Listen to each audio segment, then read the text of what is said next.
নমস্কার। আজকে আপনারা শুনবেন ঈশানিকা ঘোষের লেখা ছোট গল্প কবরখানার ছবি। গল্পের সূত্রধর এবং গল্প পাঠে আমি বিথিকা।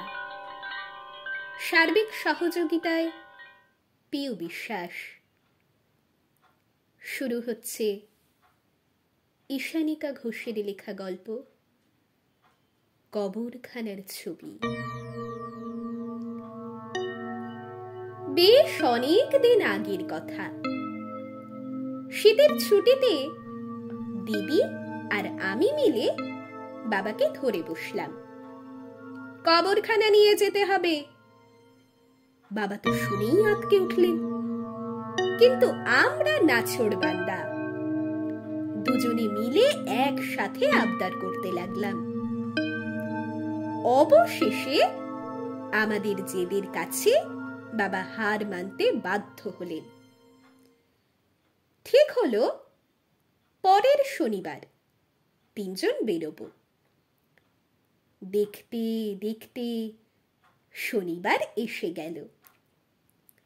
আমরা দুই বোন তো সকাল থেকে তৈরি হয়ে বসে আছি। বাবা বললেন, দুপুরের খাওয়া সেরে বেরোনো হবে। সেই মতো দুজনে চটপট খেয়ে নিলাম। বেলা 1টা নাগাদ বেরিয়ে পড়লাম। বাবা আমাদের নিয়ে গেলেন ভবানীপুরের এক কবরখানায়। সেখানে গিয়ে কি যেন এক অজানা কারণে বুক ঠিকঠিক করছিল। যদিও সামনে প্রকাশ করছিলাম না, আমরা ঘুরে ঘুরে দেখতে লাগলাম। একটা জায়গায় কয়েকটা কবর ছিল, যেগুলোর সামনে মাটির ঢিবি হয়েছিল। বাবাকে জিজ্ঞাসা করলাম, ওগুলো কি? বাবা বললেন, ওগুলো নতুন কবর, বেশি দিন পুরনো নয়। ঢিপ ঢিপ বেড়ে গেল। দিদির হাত ধরে ঘুরতে শুরু করলাম। ওর হাব ভাব দেখে মনে হচ্ছিল ও একটু ভয় পেয়েছে। যাই হোক, এদিক ওদিক ঘুরে বেরিয়ে যাওয়ার ঠিক আগে মনে হলো আমরা মোবাইলে ছবি তুলব নিজেদের।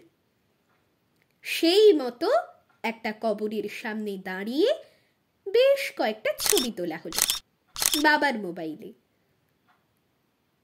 বাড়ি এসে বাবার থেকে মোবাইল নিয়ে মার ঠাম্মাকে ছবি দেখাতে গেলাম খুব উৎসাহ ভরে।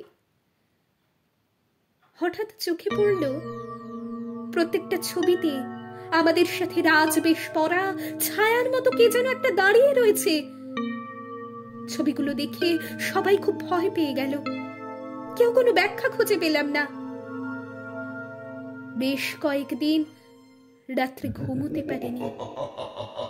চোখ বুঝলেই ওই ছবিগুলো চোখের সামনে ভেসে উঠত আর ভীষণ শরীর খারাপ করত।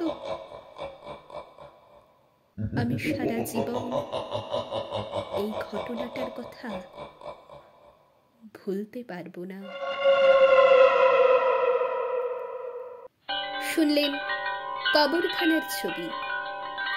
গল্পের সূত্রধর এবং গল্প পাঠে আমি বিথিকা ও সার্বিক সহযোগিতায় পিউ বিশ্বাস।